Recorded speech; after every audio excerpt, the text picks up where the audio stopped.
नमस्कार दोस्तों, आप सभी का स्वागत है प्रोग्राम कम्युनिटी कलर्स में। इस वक्त आप सुन रहे हैं रेडियो उड़ान अ फ्लाइट ऑफ लाइफ। मैं हूं आरजे गौरी और आप सभी का स्वागत करती हूं इस प्रोग्राम में, जहां पर हम लेते हैं खबरों का जायजा और ये खबरें होती हैं खास कर विकलांगता जगत से जुड़ी हुई। तो दोस्तों, हाल ही के दिनों में ठंड का मौसम अपने जोरों पर है। आशा है कि आप सभी अपनी अपनी तबीयत का ख्याल रख रहे होंगे और ठंड से बचाव करने के सभी उपाय कर रहे होंगे। दोस्तों, गर्मी हो, ठंड हो या फिर बारिश में आपके साथ हमेशा रहता है रेडियो उड़ान। तो आप रेडियो उड़ान को इसी प्रकार प्यार देते रहें, इसे सुनते रहें। इसलिए हम आपके लिए अवेलेबल रहते हैं www.radioudan.com पर। यहाँ इस वेबसाइट पर जाकर आप प्ले बटन दबाकर इसे लाइव सुनने का मजा ले सकते हैं। लेकिन अगर आप कोई शो मिस कर देते हैं तो इसे आप रिविजिट कर सकते हैं हमारे YouTube चैनल पर। साथ ही अगर आपने रेडियो उड़ान की ऐप अभी तक डाउनलोड नहीं की है तो इसे फटाफट से डाउनलोड कर लीजिए। ये ऐप प्ले स्टोर और ऐप स्टोर दोनों ही पर मौजूद है। दोस्तों, रेडियो उड़ान से जुड़ी तमाम लेटेस्ट अपडेट हम टाइम टू टाइम पोस्ट करते रहते हैं हमारे लिंक्डइन पेज के माध्यम से, हमारे इंस्टाग्राम चैनल पर भी, हमारे यूट्यूब चैनल पर भी। तो आशा है कि आप इन सभी सोशल मीडिया प्लेटफॉर्म्स पर रेडियो उड़ान को फॉलो कर रहे होंगे। दोस्तों, आइए अब शुरुआत करते हैं आज के प्रोग्राम की। प्रोग्राम कम्युनिटी कलर्स में आज हम कौन सी खबरें सुनने जा रहे हैं, इसके लिए सबसे पहले हम सुनेंगे हेडलाइंस। पंजाब हाईकोर्ट ने कहा, दिव्यांग पूर्व सैनिक को टाइपिंग टेस्ट के लिए बाध्य करना है गलत। कर्नाटक के 4 में से 3 स्कूल नहीं है दिव्यांगों के अनुकूल। हरियाणा में थैलेसीमिया और हीमोफीलिया के मरीजों को हर महीने मिलेंगे 3000 रुपए। महाराष्ट्र रेलवे में विकलांग डिब्बों में घुसपैठ, 3 साल में 9000 से भी ज्यादा लोगों पर कार्रवाई। सुगम्य भारत अभियान ने विकलांग व्यक्तियों के लिए पहुंच को आगे बढ़ाने के लिए 9 साल किए पूरे। अब बिहार में जन्मजात दिव्यांगजनों का प्रमाण पत्र सरकारी और निजी अस्पताल दोनों ही में बनाया जा सकेगा। मानसिक बीमारी से ग्रसित व्यक्ति मुफ्त कानूनी सेवाएं लेने का होता है हकदार, अपर जनपद न्यायाधीश ने कहा।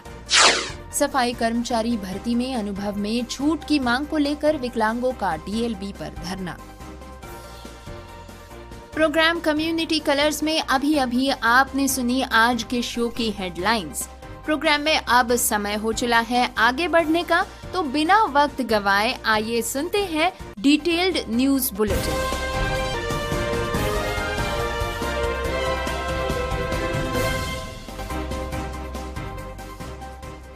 दोस्तों, खबर सुनते हैं पंजाब हरियाणा हाईकोर्ट से। पंजाब हरियाणा हाईकोर्ट ने एक दिव्यांग पूर्व सैनिक की याचिका पर सुनवाई करते हुए कहा कि देश की रक्षा करते हुए दिव्यांग होने वाले व्यक्ति को टाइपिंग टेस्ट के लिए बाध्य करना दुर्भाग्यपूर्ण और मनमानी और अवैध है। दोस्तों, ये केस है पटियाला निवासी सतिंदर पाल सिंह का, जिन्होंने पंजाब सरकार द्वारा 2015 में निकाली गई क्लर्क की भर्ती में पूर्व सैनिक श्रेणी में आवेदन किया था।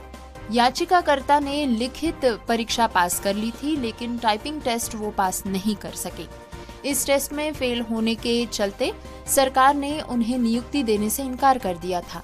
इसके खिलाफ याचिकाकर्ता ने 2016 में हाईकोर्ट में याचिका दाखिल की थी। याचिकाकर्ता ने बताया कि कारगिल युद्ध के दौरान उनके दोनों हाथों की 2-2 उंगलियां कट गई थीं। इसके चलते वे 40% दिव्यांग हो गए। दिव्यांग श्रेणी में सरकार ने टाइपिंग टेस्ट की छूट दी थी, लेकिन याचिकाकर्ता को दिव्यांग होने के बावजूद भी इससे इनकार कर दिया गया। पंजाब सरकार ने कहा कि टाइपिंग टेस्ट से छूट का लाभ केवल दिव्यांग श्रेणी में ही दिया जा सकता है, पूर्व सैनिक श्रेणी में इसका लाभ नहीं दिया जा सकता। हाईकोर्ट ने इस सभी पक्षों को सुनने के बाद अपना फैसला सुनाते हुए कहा कि याचिकाकर्ता के पास पूर्व सैनिकों की आरक्षित श्रेणी में प्रतिस्पर्धा करने और शारीरिक अक्षमता दोनों की ही पात्रता है। पंजाब सरकार द्वारा जारी विज्ञापन के अनुसार टाइपिंग टेस्ट से छूट उन्हीं उम्मीदवारों को दी जा सकती है जो सिविल सर्जन द्वारा प्रमाणित शारीरिक अक्षमता से ग्रसित हों। कोर्ट ने यह स्पष्ट किया है कि पूर्व सैनिक श्रेणी में प्रतिस्पर्धा करने वाला कोई भी उम्मीदवार यदि वो 40% दिव्यांगता से पीड़ित है तो उसे भी वो लाभ मिलना चाहिए जो शारीरिक रूप से अक्षम श्रेणी के उम्मीदवारों को मिलता है। देश की सेवा करते हुए 40% दिव्यांगता झेलने वाले पूर्व सैनिक को टाइपिंग टेस्ट से छूट न देना भेदभावपूर्ण होगा। हाईकोर्ट ने सरकार को निर्देश दिए कि याचिकाकर्ता के दावे पर विचार कर उसे क्लर्क के पद पर नियुक्ति दी जाए। दोस्तों, अब खबर सुनते हैं कर्नाटक से। कर्नाटक में हर 4 में से 3 स्कूलों में दिव्यांग लोगों के लिए अनुकूल शौचालय नहीं है। इसका मतलब है राज्य के 71,830 स्कूलों में से लगभग 73% या 52,321 स्कूलों में दिव्यांगों के लिए अनुकूल शौचालय नहीं है। 40% स्कूलों में रेलिंग्स नहीं है और 28% में रैंप्स नहीं है। ये बात भारत के नियंत्रक एवं महालेखा परीक्षक CAG द्वारा 2016-2022 के दौरान कर्नाटक में विकलांग व्यक्तियों के अधिकार अधिनियम 2016 के कार्यान्वयन के निष्पादन की लेखा परीक्षा में सामने आई। लेखा परीक्षा ने राज्य में विकलांग व्यक्तियों के लिए पहुंच और भागीदारी में गंभीर चुनौतियों को उजागर किया। CAG द्वारा विश्लेषित 178 विशेष विद्यालयों में 90 की स्थिति भी बेहतर नहीं थी।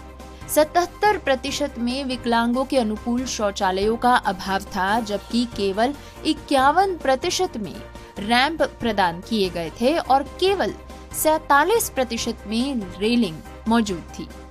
बेलगावी में चल रहे विधानमंडल सत्र के दौरान पेश किए गए ऑडिट में बिदर में महाप्रजापति MR विशेष आवासीय विद्यालय का विशेष उल्लेख किया गया, जहां कक्षाएं खराब तरीके से बनाए गए शेड में आयोजित की जाती थी, जिससे कि छात्रों को बारिश और चरम मौसम की स्थिति का सामना करना पड़ता था। बंगलुरु शहरी, कोलार, बेलगावी, हासन और कालबुर्गी जैसे जिलों का प्रदर्शन बहुत ही खराब पाया गया, जबकि दक्षिण कन्नड़ में बेहतर प्रदर्शन की सूचना मिली। विश्लेषण में स्कूलों में बुनियादी ढांचे, दृष्टिहीन, सरकारी सहायता प्राप्त और बाल केंद्रित सुधारों में छात्रों के बीच परीक्षा में भागीदारी और सार्वजनिक पुस्तकालय जैसे प्रमुख मुद्दों पर प्रकाश डाला गया। इसमें कहा गया कि राज्य पर्यटन नीति में भी दिव्यांगों के लिए प्रावधानों का अभाव है, जिसमें कि साइनेज, व्यक्तिगत सहायता और सुलभ शौचालय जैसी समस्याएं शामिल हैं, जिससे पर्यटन के अवसर सीमित हो सकते हैं। निष्कर्षों से पता चला है कि सभी प्रकार के स्कूलों, दृष्टिहीन, सरकारी सहायता प्राप्त और बाल केंद्रित स्कूलों में दृष्टि बाधित छात्रों की भागीदारी बहुत ही कम है, जो 1% से 8% तक है। पास होने की दर और भी चिंताजनक थी। बेलगावी, चित्रदुर्ग, कलबुर्गी और बंगलुरु के स्कूलों में न्यूनतम भागीदारी देखी गई, जो इन क्षेत्रों में प्रणालीगत चुनौतियों की ओर इशारा करती है, जो दिव्यांगों के लिए शैक्षिक अवसरों में बाधा डालती है। पुस्तकालय के बुनियादी ढांचे की भी कमी रिपोर्ट में लिखी गई है। दोस्तों, साथ ही आपको बता दें कि कर्नाटक में 5 में से केवल 2 मानसा केंद्र चालू है और मानसिक चिकित्सकों द्वारा दौरा अनियमित तौर पर होता है। हरियाणा में थैलेसीमिया और हीमोफीलिया मरीजों को हर महीने मिलने जा रहे हैं 3,000 रुपए की पेंशन। 3 लाख रुपए तक की वार्षिक आय वाले पारिवारिक मरीजों को दिव्यांगता की श्रेणी में ये आर्थिक सहायता दी जाएगी। 18 वर्ष से अधिक आयु के मरीज विकलांग पेंशन के लिए पात्र होंगे।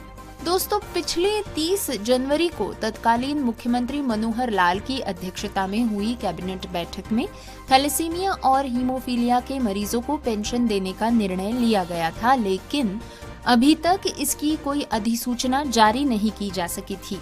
अब सामाजिक न्याय, अधिकारिता, अनुसूचित जाति एवं पिछड़ा वर्ग कल्याण तथा अंत्योदय सेवा विभाग की अतिरिक्त मुख्य सचिव डॉक्टर G अनुपमा ने हरियाणा दिव्यांग पेंशन नियम 2016 में संशोधन की अधिसूचना जारी कर दी है। इससे सभी पात्र मरीजों को पेंशन का लाभ मिलना शुरू हो जाएगा। स्वास्थ्य विभाग के रिकॉर्ड के अनुसार प्रदेश में थैलेसीमिया के 13,000 और हीमोफीलिया के 783 मरीज हैं और सभी 2000 83 रोगियों को साल में कुल 7.5 करोड़ रुपए की राशि पेंशन में दी जाएगी। इन मरीजों को इससे बड़ी राहत मिल सकेगी। दिव्यांगता पेंशन ले रहे मरीज ठीक हो गए हैं या नहीं हुए, इस संबंधित सिविल सर्जन द्वारा थैलेसीमिया और हीमोफीलिया प्रमाण पत्रों का प्रति वर्ष सत्यापन किया जाएगा। योजना का लाभ उठाने के लिए रोगी का हरियाणा का मूल निवासी होना जरूरी है, साथ ही 3 साल से हरियाणा में रहना भी जरूरी है। खबर महाराष्ट्र से। पिछले कुछ वर्षों में मध्य रेलवे की उपनगरीय यात्राओं में विकलांग डिब्बों की संख्या में वृद्धि हुई है। पिछले 3 वर्षों में रेलवे सुरक्षा बलों ने ठाणे रेलवे स्टेशन पर 9,000 से भी अधिक यात्रियों के खिलाफ कार्रवाई की है। ज्यादातर कार्रवाई 1 जनवरी से 13 दिसंबर के बीच हुई। इन यात्रियों की संख्या 3,870 है। हालांकि विकलांग कोचों में यात्रा की संख्या में कोई भी कमी नहीं आई है। गो को सुरक्षित यात्रा करने में सक्षम बनाने के लिए उपनगरीय ट्रेनों में विकलांगों के लिए एक आरक्षित डिब्बा होता है, लेकिन इन डिब्बों में उत्सुक यात्रियों की घुसपैठ इतनी बढ़ गई है कि विकलांग व्यक्तियों को ही इसमें यात्रा करने के लिए दिक्कतों का सामना करना पड़ता है। रात और सुबह की यात्रा के दौरान उपनगरीय ट्रेनों में कर्मचारियों की भीड़ लगी रहती है। इससे बचने के लिए साफ है कि यात्री सीधे दिव्यांग कोच में प्रवेश कर जाते हैं और अक्सर ये यात्री विकलांग सीटों पर बैठे हुए होते हैं। यात्रियों को विकलांग डिब्बे में प्रवेश करके यात्रा नहीं करनी चाहिए, अन्यथा उन पर कानून के मुताबिक कार्रवाई की जाएगी। विकलांग कोचों के अतिक्रमण को रोकने के लिए अभियान जगह जगह शुरू किए गए हैं। ये जानकारी सुरेंद्र कुमार कोस्टा, निरीक्षक रेलवे सुरक्षा बल, ठाणे स्टेशन से दी गई है। दोस्तों, अब एक खबर सुनते हैं सुगम्य भारत अभियान के बारे में। 3 दिसंबर 2024 को सुगम्य भारत अभियान, जिसे के विकलांग व्यक्तियों के लिए भारत सरकार की प्रमुख पहल के रूप में माना जाता है, कि 9 साल सफल कार्यान्वयन को पूरा किया गया।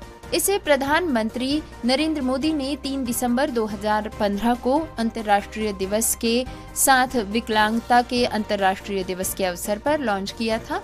ये विकलांग व्यक्तियों सामाजिक न्याय और सशक्तिकरण मंत्रालय के सशक्तिकरण विभाग द्वारा निगरानी की जा रही है। अभियान का प्राथमिक उद्देश्य 3 मुख्य डोमेन्स, निर्मित बुनियादी ढांचा, परिवहन प्रणाली और सूचना और संचार प्रौद्योगिकी, पारिस्थितिकी तंत्र में PWD के लिए सार्वभौमिक पहुंच सुनिश्चित करना है।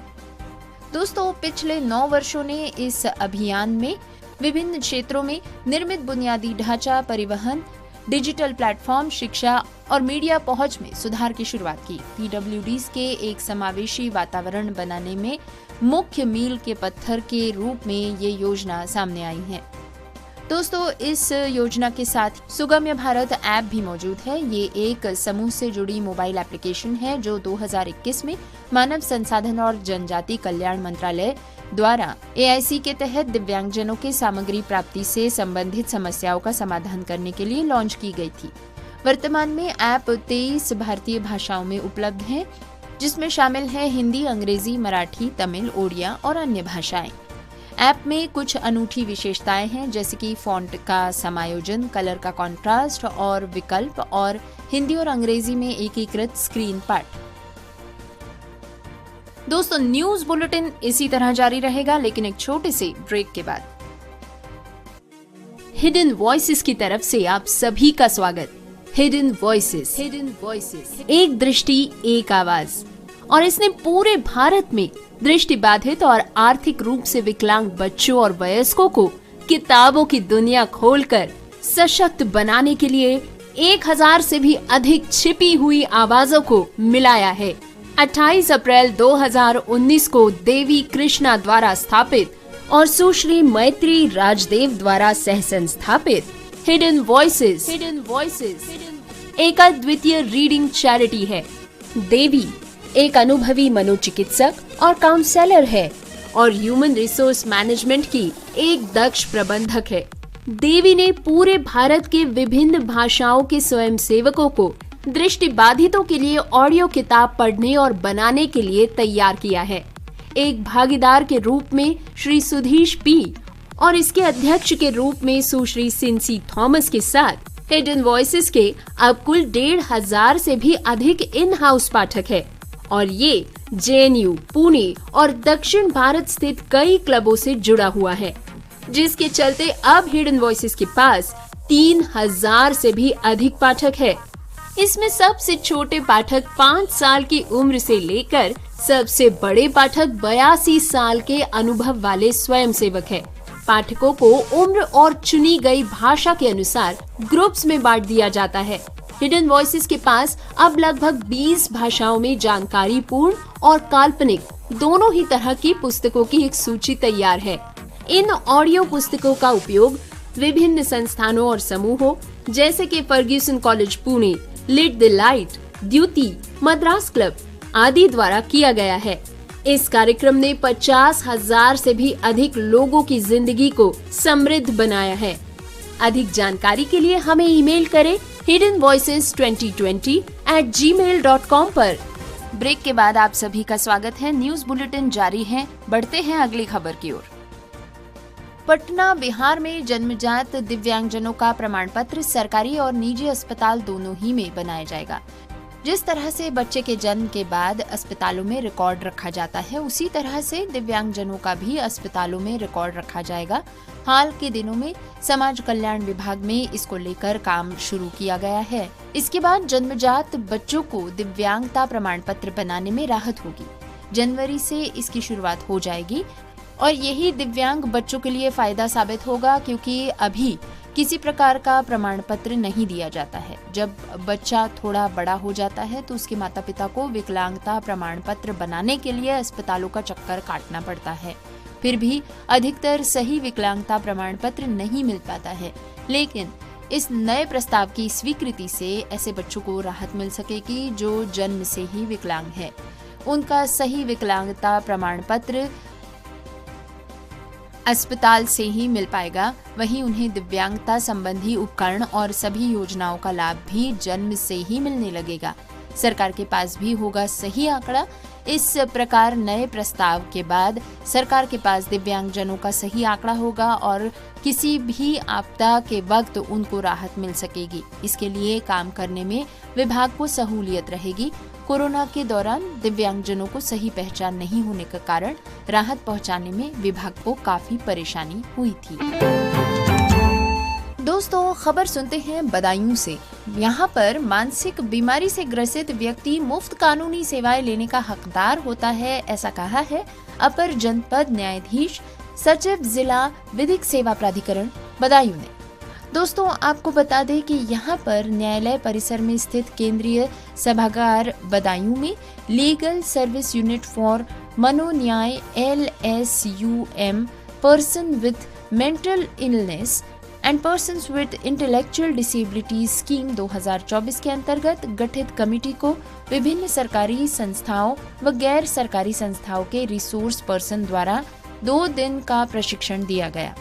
इस अवसर पर जनपद न्यायाधीश सचिव जिला विधिक सेवा प्राधिकरण Badaun Shrimati Shiv Kumari, deputy chief LADC Badaun doctor Shri Satyavir Singh, सम्मानित नामिका अधिवक्तागण, पराविधिक स्वयंसेवागण आदि उपस्थित थे।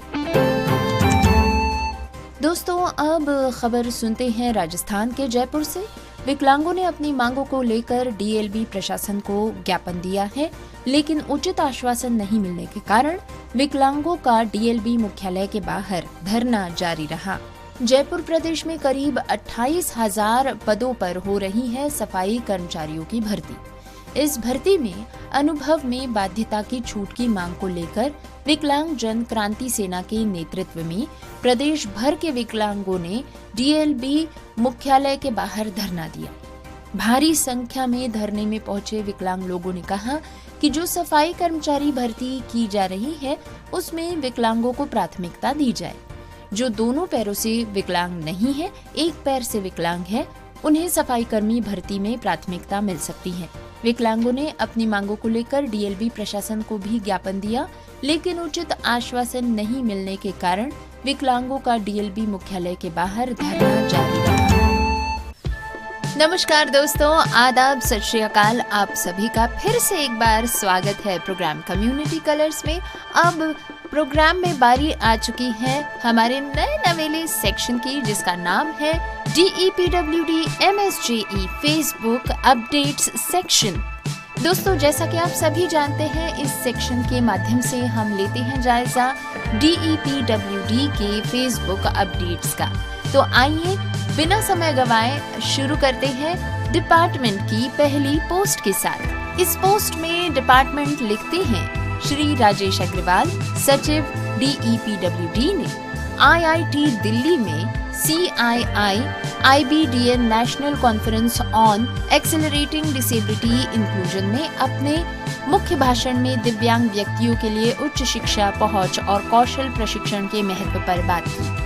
उन्होंने कॉरपोरेट से दिव्यांग व्यक्तियों को नौकरी पर रखने और उन्हें उचित सुविधाएं और समान अवसर प्रदान करने का आग्रह किया। उन्होंने IBDN एक्सेसिबिलिटी गाइडेंस डॉक्यूमेंट का भी उद्घाटन किया और पुरस्कार CII excellence award in disability inclusion EDI का शुभारंभ किया। दोस्तों, इस समारंभ की कई तस्वीरें भी डिपार्टमेंट ने इस पोस्ट के साथ साझा की हैं। इसी के साथ बढ़े चलते हैं डिपार्टमेंट की अगली पोस्ट की तरफ। अमर ज्योति पुनर्वास एवं शोध शिक्षक प्रशिक्षण केंद्र और टेक महिंद्रा फाउंडेशन ने दिव्यांग सशक्तिकरण विभाग MSJE के सहयोग से अमर ज्योति चैरिटेबल ट्रस्ट में विशेष शिक्षकों के लिए 3 दिवसीय CRI कार्यक्रम का आयोजन किया। CRI कार्यक्रम का उद्घाटन 16 दिसंबर 2024 को दिव्यांग जन सशक्तिकरण विभाग के सचिव श्री राजेश अग्रवाल जी ने किया। दिव्यांग जन सशक्तिकरण विभाग के सचिव ने अमर ज्योति में श्रवण बाधित बच्चों के लिए सौंदर्य एवं स्वास्थ्य में कौशल प्रशिक्षण कार्यक्रम का भी उद्घाटन किया। इस कार्यक्रम को दिव्यांग जनों के कौशल विकास के लिए राष्ट्रीय कार्य योजना के माध्यम से विभाग द्वारा समर्थित किया जाता है। दोस्तों, इस पोस्ट के साथ दिव्यांग जन सशक्तिकरण विभाग के सचिव श्री राजेश अग्रवाल जी के साथ साथ Amar Jyoti rehabilitation and research teachers training centre से टीचर्स और कुछ छात्रों के साथ लिए गए फोटोग्राफ्स भी साझा किए गए हैं। डिपार्टमेंट की अगली पोस्ट है एलिम्को के बारे में। इसमें डिपार्टमेंट लिखते हैं, दिव्य कला मेला में जीवन को सशक्त बनाना। भारत सरकार के दिव्यांग जन सशक्तिकरण विभाग के सचिव श्री राजेश अग्रवाल ने नई दिल्ली के कर्तव्य पथ पर चल रहे दिव्य कला मेला में एलिम्को के स्टॉल का दौरा किया। कार्यक्रम के दौरान उन्होंने ADIP योजना के तहत दृष्टिबाधित लाभार्थियों के लिए नई किट प्रदान की। इन अभिनव किट्स के माध्यम से एक स्मार्टफोन और ब्लूटूथ सक्षम कीबोर्ड दिए गए, जो दिव्यांग जनों के लिए बेहतर पहुंच और डिजिटल समावेशन सुनिश्चित करते हैं। इस अवसर पर सुश्री देबोलीना ठाकुर, संयुक्त सचिव एवं वित्तीय सलाहकार सुश्री रुचा शंकर, उप महानिदेशक दिव्यांगजन सशक्तिकरण विभाग श्री विनित सिंगल, निदेशक श्री प्रवीण कुमार CMD एलिम्को, श्री नवीन कुमार शाह CMD NDFDC और अन्य वरिष्ठ अधिकारी उपस्थित थे। एलिम्को को सहायक औद्योगिकी और अभिनव समाधानों के माध्यम से दिव्यांग जनों के सशक्तिकरण का समर्थन करने पर गर्व है। इसी के साथ बढ़े चलते हैं अगली पोस्ट की तरफ। ये अगली पोस्ट है दिव्य कला मेला के बारे में। राजस्थान के अजमेर में दक्ष एम्पावर एबिलिटी फाउंडेशन के राम निवास ने दिव्य कला मेले में अपने अनुभव साझा करते हुए कहा कि उनकी संस्था दिव्यांग कलाकारों को आत्मनिर्भर बनाने के अवसर प्रदान करती है और दिव्य कला मेला हमारे आत्मनिर्भर बनने की यात्रा को जारी रखने के लिए महत्वपूर्ण साबित हुआ है। रामनिवास ने भारत सरकार का आभार व्यक्त करते हुए कहा कि इस मंच ने न केवल उनके जैसे कलाकारों को अपनी प्रतिभा दिखाने का मौका दिया, बल्कि उन्हें समाज में अपनी एक विशिष्ट पहचान बनाने के लिए भी प्रेरित किया। दोस्तों, इसी के साथ सुनते हैं इस पोस्ट के साथ साझा किया गया एक वीडियो। मेरा नाम रामनिवास है। मैं राजस्थान अजमेर से आया हूँ। वहाँ पर हमारा दक्ष एम्पावर एबिलिटी फाउंडेशन फाउंडेशन काम कर रहा है, उसमें हम दिव्यांग लोग काम करते हैं, जिसमें हम प्रोडक्ट बनाते हैं। उन प्रोडक्ट की सेल के लिए दिव्य कला मेले में हम आए हैं, जो भारत सरकार द्वारा आयोजित किया गया है। यहाँ पर हमारे प्रोडक्ट की अच्छी सेल हो रही है, जिससे हमारा हौसला भी बढ़ा है और हम मोदी जी का और भारत सरकार का तहे दिल से शुक्रिया अदा करते हैं कि हमारे को ये अच्छा प्लेटफॉर्म उपलब्ध कराया। इसी के साथ बढ़े चलते हैं अगली पोस्ट की तरफ। इस पोस्ट में दिव्यांग जन सशक्तिकरण विभाग बताते हैं, आज दिल्ली में डॉक्टर अंबेडकर इंटरनेशनल सेंटर दिव्यांग जन सशक्तिकरण विभाग MSJE द्वारा केंद्रीय दिव्यांग सलाहकार बोर्ड की 7वीं बैठक आयोजित की गई। इस अवसर पर केंद्रीय सामाजिक न्याय एवं अधिकारिता मंत्री वीरेंद्र कुमार ने बैठक को संबोधित करते हुए कहा कि बोर्ड में शामिल केंद्रीय, राज्य एवं गैर सरकारी संगठनों के प्रतिनिधियों द्वारा दिए गए सुझाव हमें इस क्षेत्र में और अधिक आगे बढ़ाने के लिए गतिशीलता एवं मार्गदर्शन प्रदान करते हैं। केंद्रीय मंत्री डॉक्टर वीरेंद्र कुमार ने कहा कि दिव्यांगता के क्षेत्र में समावेशन, सुगम्यता एवं सशक्तिकरण के लिए केंद्र के साथ साथ राज्य एवं सामाजिक संगठनों का एक सहयोग आवश्यक है। कार्यक्रम में मध्य प्रदेश के मंत्री श्री नारायण सिंह कुशवाहा ने राज्य में दिव्यांगजनों के लिए संचालित कार्यक्रमों पर प्रकाश डाला। तमिलनाडु सरकार के मंत्री डॉक्टर M. मैथ्यूवेथन ने दिव्यांगजनों के प्रति राज्य सरकार की प्रतिबद्धता की जानकारी दी तथा केंद्र की लाभकारी योजनाओं के राज्य सरकार द्वारा क्रियान्वयन की ओर भी ध्यान आकर्षित किया। इस अवसर पर दिव्यांगता विभाग के सचिव श्री राजेश अग्रवाल ने बैठक को संबोधित करते हुए कहा कि दिव्यांगता के क्षेत्र में कार्य करने के लिए राज्य सरकारों का सहयोग अनुकरणीय है। श्री अग्रवाल ने कहा कि दिव्यांगों को मिलने वाली सुविधाओं में कोई कमी न हो, इसके लिए हमारे द्वारा 70 PM दिव्याशा केंद्र खोले गए हैं, जिनकी संख्या भविष्य में बढ़ाकर 300 करने का हमारा इरादा है। दिव्यांगता के क्षेत्र में जागरूकता लाने की दिशा में हम निरंतर काम कर रहे हैं। इसके लिए हम देश भर में अलग अलग प्रशिक्षण कार्यक्रम भी आयोजित कर रहे हैं। केंद्रीय दिव्यांगता सलाहकार बोर्ड की 7वीं बैठक में देश भर से राज्य सरकारों, केंद्रीय मंत्रालयों, गैर सामाजिक संगठनों के प्रतिनिधियों और सलाहकार बोर्ड के सदस्यों ने भाग लिया। दोस्तों, इस बैठक से जुड़ी तमाम तस्वीरें डिपार्टमेंट ने इस पोस्ट के साथ साझा की हैं। इन तस्वीरों से साफ पता चलता है कि मान्यवर गण और इस बैठक में सहभाग लेने वाले सभी प्रतिभागी इसमें पूरी निष्ठा से अपना योगदान दे रहे थे और ध्यान पूर्वक इसमें विचार और चर्चा का आदान प्रदान भी किया गया। अपनी अगली पोस्ट में डिपार्टमेंट लिखते हैं, दिल्ली के ऐतिहासिक कर्तव्य पथ पर प्रतिभा, रचनात्मकता और दृढ़ता का अद्भुत संगम। सामाजिक न्याय एवं अधिकारिता मंत्रालय, भारत सरकार के मंत्री डॉक्टर वीरेंद्र कुमार ने किया उद्घाटन दिव्य कला मेले का।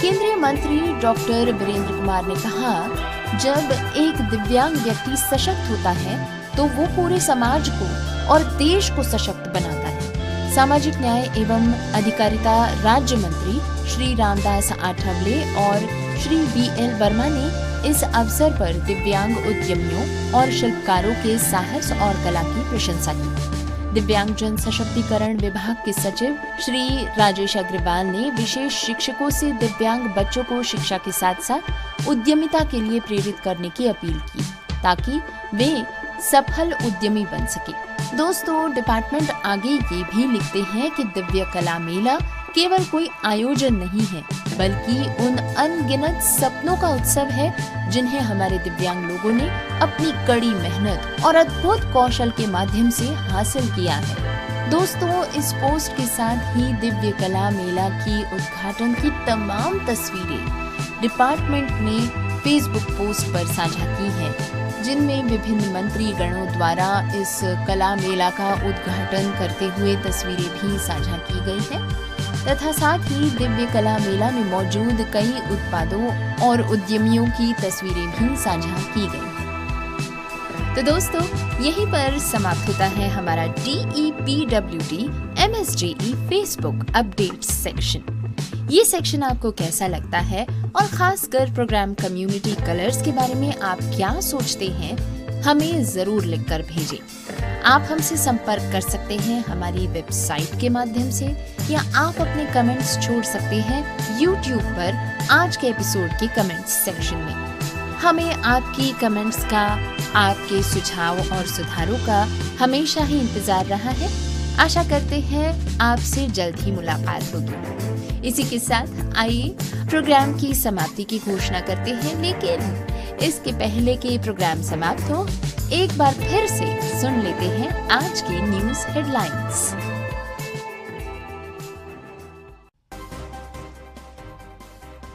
पंजाब हाईकोर्ट ने कहा, दिव्यांग पूर्व सैनिक को टाइपिंग टेस्ट के लिए बाध्य करना है गलत। कर्नाटक के 4 में से 3 स्कूल नहीं है दिव्यांगों के अनुकूल। हरियाणा में थैलेसीमिया और हीमोफीलिया के मरीजों को हर महीने मिलेंगे 3000 रुपए। महाराष्ट्र रेलवे में विकलांग डिब्बों में घुसपैठ, 3 साल में 9000 से भी ज्यादा लोगों पर कार्रवाई। सुगम्य भारत अभियान ने विकलांग व्यक्तियों के लिए पहुंच को आगे बढ़ाने के लिए 9 साल किए पूरे। अब बिहार में जन्मजात दिव्यांगजनों का प्रमाण पत्र सरकारी और निजी अस्पताल दोनों ही में बनाया जा सकेगा। मानसिक बीमारी से ग्रसित व्यक्ति मुफ्त कानूनी सेवाएं लेने का होता है हकदार, अपर जनपद न्यायाधीश ने कहा। सफाई कर्मचारी भर्ती में अनुभव में छूट की मांग को लेकर विकलांगों का DL